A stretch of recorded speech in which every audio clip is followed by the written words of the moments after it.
Hello friends, ఇవాళ నేను మీకు చూపిస్తాను ఆమ్లెట్ ఎలా చేయాలో చూపిస్తాను. చాలా ఈజీ అండ్ సింపుల్. అసలు వంట రాని వాళ్ళు కూడా చేసేయచ్చు. దీనికి మీకు ఏం కావాలంటే eggs and onions, green chilli, oil. ఇలాగా ఆనియన్స్, గ్రీన్ చిల్లీ బాగా సన్నగా కట్ చేసుకోవాలి. తర్వాత ఇవన్నీ మిక్స్ చేసుకోవాలి.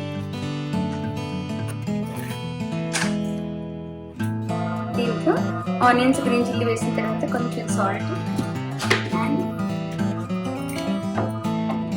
ఒక 2 స్పూన్స్ ఆయిల్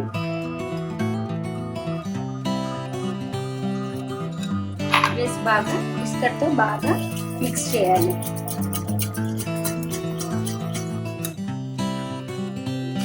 ఇప్పుడు స్టవ్ వెలిగించుకున్న తర్వాత ప్యాన్ హీట్ అయ్యాక ఒక స్పూన్తో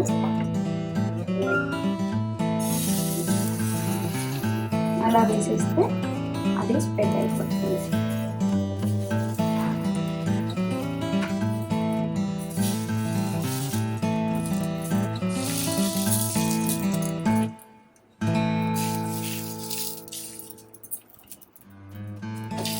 ఇంకా మీరు ఆయిల్ కూడా వేయక్కర్లేదు, ముందే వేస్తాను కదా, సో చాలా ఈజీగా అయిపోతుంది.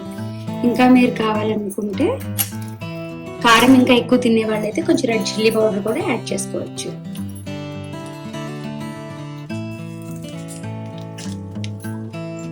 లో ఫ్లేమ్లో పెట్టి మెల్లిగా కుక్ చేసుకోవాలి. మీకు పైన తెలుస్తుంది ఇలా డ్రై అయిపోయింది మొత్తం అని తెలిసినప్పుడు రివర్స్ చేసుకోవాలి. నేను చూపిస్తాను క్లియర్గా, అబ్జర్వ్ చేయండి. ఇలా మీరు చెక్ చేసుకోవడానికి ఇలా పెడితే దీనికి ఏం టచ్ అవ్వకూడదు, అప్పుడు మొత్తం బాయిల్ అయినట్టు. ఎడ్జెస్ కొంచెం రిలీజ్ చేసుకుంటూ కొంచెం రిలీజ్ చేసుకుంటూ రివర్స్ చేయాలి. ఎడ్జెస్ రిమూవ్ చేసుకుంటూ రివర్స్ చేసేసుకోవాలి. రివర్స్ చేసిన తర్వాత జస్ట్ హాఫ్ సెకండ్ ఉంచితే చాలు.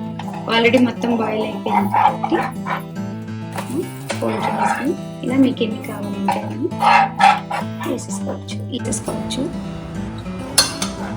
ఇప్పుడు ఆమ్లెట్స్ రెడీ.